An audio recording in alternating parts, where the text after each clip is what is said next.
श्री राधे राधे। भक्तों, भाव में ही भक्ति होती है, अथवा यूं कह सकते हैं कि भक्ति में भाव ही भाव भरा होता है। भाव के बिना भक्ति नहीं है। चाहे कोई भी भाव हो आपका, दास्य हो, सख्य हो, माधुर्य हो, वात्सल्य हो, सब भाव से भरे होते हैं। वात्सल्य की मूर्ति माता यशोदा, भले ही प्रभु चले गए हैं मथुरा चाहे द्वारका, लेकिन मैया को यही लगता है कि मेरा लाला यहीं कहीं है, यहीं वन में ही है, गौशाला में है, या अपने भवन में ही है, या बच्चों के साथ खेल कूद में लगा है। तो चाहे बारिश आ जाए तो उसको लगता है कि माता को लगता है अरे कहीं गोवर्धन न उठाने लग जाए, बहुत बारिश हो रही। और गर्मी का समय होता है, उसको लगता अरे इसको धूप में भटक रहा है, इसको बुलाओ, कमरे में करो, ठंडक में रहे। लेकिन लाला को तो वृक्षों के नीचे अच्छा लगता है। अब आंधी आई तो आंधी में घबरा गई कि इतनी धूल में कैसे वो घूम रहा है, कहाँ गया। तब गोपियों को, उसके सखाओं को बोलती है उसको ले आओ, उसको ले आओ। फिर उसको बंदर दिखलाई पड़ गए। पहले तो पवन देव से प्रार्थना करती रही कि मेरे लाल की सदा सुखद बने रहना, उसको न धूप जलाए न तुम उसको परेशान करना। और बंदर दिखलाई पड़े तो बंदरों को देख करके कहने अरे वो बंदरों को माखन बांटता था और मैं कर्मजली छड़ी लेकर दौड़ी थी उस पर। मैया कभी सिर पीट लेती, कभी लड्डू बंदर को देखकर फेंकने लगती है कि तुम लोग खा लो, मेरा लाला तुमको बहुत खिलाता था।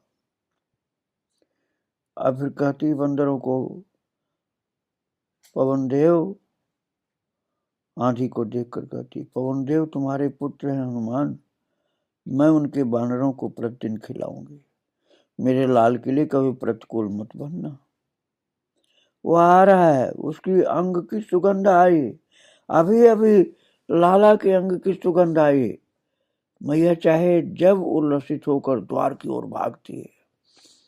इसे वायु में आई प्रत्येक गंध अपने नीलमणि की अर्थात अपने लाला की अंग गंध लगती है। अतः वायु मैया को प्रिय है, किंतु वायु का वेग बढ़ते ही तो जहां वेग बढ़ा तो उसकी व्याकुलता और आशंका भी बढ़ जाती है। विचित्र स्थिति है, शरद जैसी सुहावनी ऋतु में भी मैया को चैन नहीं। खंजन पक्षी देखते ही उसे अपना खंजन नेत्र स्मरण आ जाता, लाला स्मरण आ जाता है। कति इतना स्वच्छ आकाश है, पथ का कीचड़ सूख गया है, नीलमणि आज तो नहीं आया, आज भी नहीं आया। एक एक दिन, एक एक घड़ी की आतुर प्रतीक्षा करते प्यासे प्राण, कोई कैसे इस अवस्था को समझ सकता है। यहाँ था तब गोपियों के यहाँ कुछ न कुछ ऊधम करता ही रहता था। मैया मस्तक पकड़ के बैठी रहती थी। अब इस अभागिनी यशोदा को कोई इस बात का उलाहना देने आएगी, सोचती गोपियां आकर के उलाहना देती थी, अब कोई नहीं आएगी उलाहना देने। बहुत खींचती थी उस पर, अब अपने फूटे कपाल पर बैठी खींचती रही। अब लाला को कहाँ खींचती है, कहाँ गोपियों से कुछ कहती है। वो बहुत संकोची है, अपनों के बीच में ही खुल पाता है। मैया का मन मथित होता रहता है, मथुरा में मन मारे बैठा रहता होगा, वहां किसी से खुलकर बोल भी नहीं सकेगा, गोपियों को ही नहीं, अरे मैया को भी बहुत प्रिय है। मल्लिका सुमन फूल अच्छे अच्छे, इन उज्जवल सुमनों की माला मैया अपने केश में लगाती थी। अब तो ब्रज में कोई नववधु भी सुमन श्रृंगार नहीं करती। सबको लगता है जब कृष्ण नहीं है तो क्या श्रृंगार करना। शरद में मल्लिका फूलती है, ऐसी फूलती है कि उसमें जितने पुष्प भर जाते हैं, रात्रि में तारक भरे गगन की मानो स्पर्धा करती हैं। आंगन में लगी मल्लिका के सुमन झड़ते रहते हैं। अब कोई 4 पुष्प भी इस लतिका की चुनती नहीं है। जब कोई फूल नहीं चुनेगा तो फूल अपने आप झड़ जाते हैं। नीलमणि अपनी नन्ही अंजलि भर के पुष्प लाता था। मैया कहती है, अंजलि भर कर के पुष्प लाता था मेरा लाला, और मेरे केशों में उलझाने लगता था कि मैया तेरा श्रृंगार कर दूं, तेरे केश में फूल लगा दूं। मैया कभी किसी लता के समीप जा खड़ी होती थी तो वो कहती है कि मेरी बेड़ी में लगी माला से कभी 2 पुष्प निकाल कर अपने केशों में लगाता था। तो अब किसके लिए इतनी पुष्पित होती है रे लता? अब मैया लता से बात कर रही, अरे लतिका, अब तो किसके लिए इतना पुष्पित होती है? तेरे फूलों का प्रेमी तो चला गया है। मैं किसको आगे बैठा करके तेरे पुष्पों से उसका केस सजाऊं? नीलमणि आता होगा। मैया कभी स्वयं पुष्प चयन करने लगती है और कभी मल्लिका के नीचे वो कोने में बैठी एक टक घूरती रहती उस लता की ओर। वो चला गया तो कोई अकेला भ्रमर भी इतने सारे मादक सुरभि पर पुष्पों पर भटक कर नहीं आता। वो था तो भ्रमरों के झुंड उसके आसपास गूंजते मंडराते रहते थे। और फिर बोलती, नीलमणि आता होगा। मैया रात में देर तक दीपक जलाए, उसके लिए रात का भोजन लिए बैठी रहती है। उसको चंद्रिका धवल रजनी में यमुना पुलिन पर घूमने की धुन है। दिन भर गोचारण से थका आता है, फिर भी भाग जाता है। इतनी देर हो गई, अब आता ही होगा। गोपियों को साहस नहीं होता। ब्रजेश्वर किसी प्रकार समझाते नंद बाबा और फिर कहते हैं, श्याम आवेगा ही, किंतु मथुरा में रात्रि में तो नहीं आ सकता है। मथुरा से रात में तो नहीं आ सकता ना। अब तुम शयन करो। नंद बाबा बोल रहे हैं यशोदा माता को कि अब तुम शयन करो। वो मथुरा चला गया। मैया ऐसे चौंक पड़ती, मथुरा चला गया। जैसे यमुना तट तक गया, उसका लाल उससे पूछे बिना मथुरा चला गया हो, ऐसा लगता उसको। और मैया कहाँ शाम का भोजन करती? उसे दूध तो पिलाया ही नहीं जा सकता है। दूध पीने के लिए कोई कहे उसको, माता यशोदा को, तो लगता है कि अब रोना शुरू हो जाएगा, इसका मूर्छित हो जाएगी। और इसके लाल को कौन वहां मनोहार करके दूध पिलाता होगा? निद्रा मैया से जैसे डर कर भाग गई। नींद ही नहीं आती इसको। रात भर में जाने कितनी बार आंगन में आकर बैठती है और कितनी बार कक्ष में जाती है।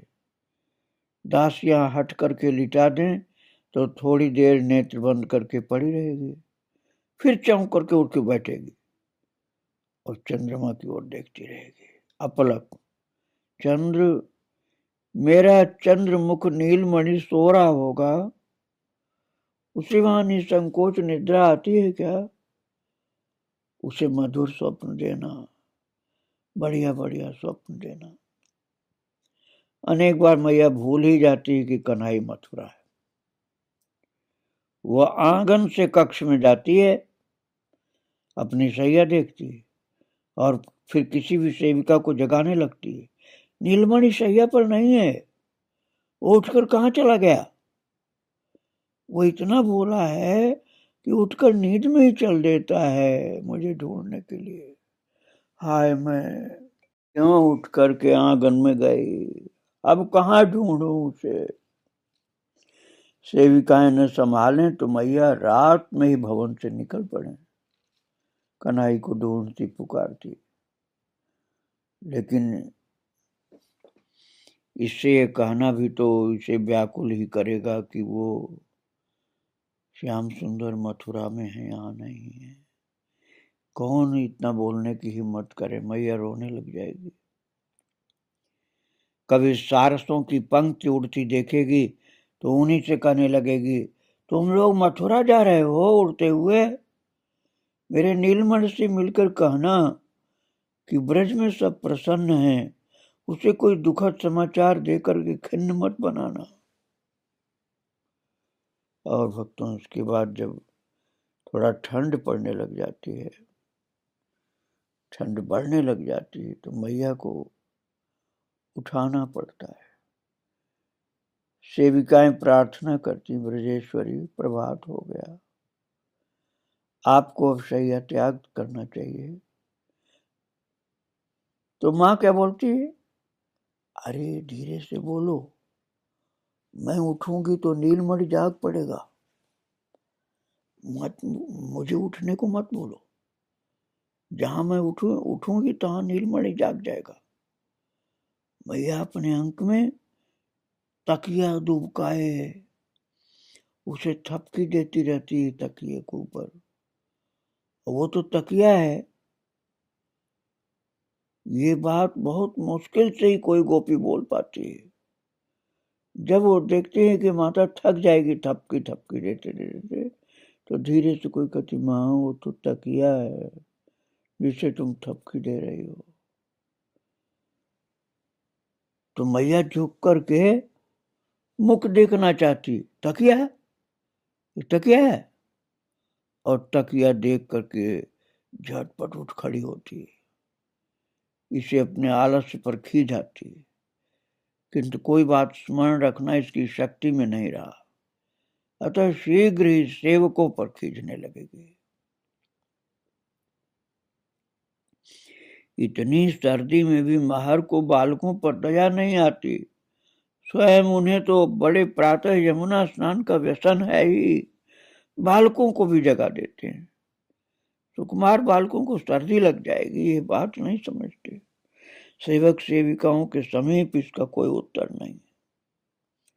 वन में खुली धूप में आपके कुमार खेलेंगे, कोई भी गोपी आश्वासन देगी, अब धूप निकलेगी ना तो आपका लाला वहां खूब खेलेगा। नीलमणि खेल में लगने पर सब कुछ भूल जाता है। अंततः बहुत देर धूप में रहने पर आजकल कष्ट भी तो होगा ही, धूप तो बहुत तेज निकलेगी।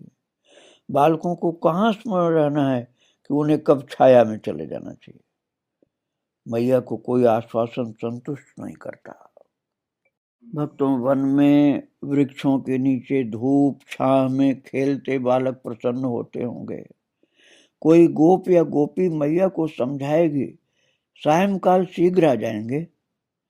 आजकल दिन होते ही बड़े बड़े हैं, इतने बड़े। अरे जाड़े में तो छोटे होते हैं, गर्मी में बड़े होते हैं। दिन चढ़ने पर जाते हैं जाड़े में और वन में पहुंचते ही दोपहर हो जाती है। थोड़ी देर बालकों को खेलना चाहिए। नीलमणि को खेलने से मैं कब रोकती हूँ? मैया बोलती, मैं कहाँ खेलने से रोकती हूँ। मैया थके स्वर में कहती है, किंतु वो खेल खेल कर थक जाता है।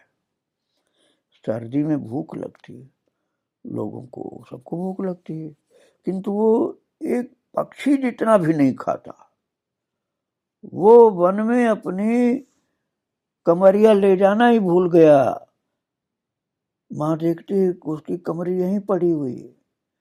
मैया श्याम की कोमल काली कमरिया देखते ही किसी को पुकारेगी, अरे उसे ढूंढ कर दे आओ।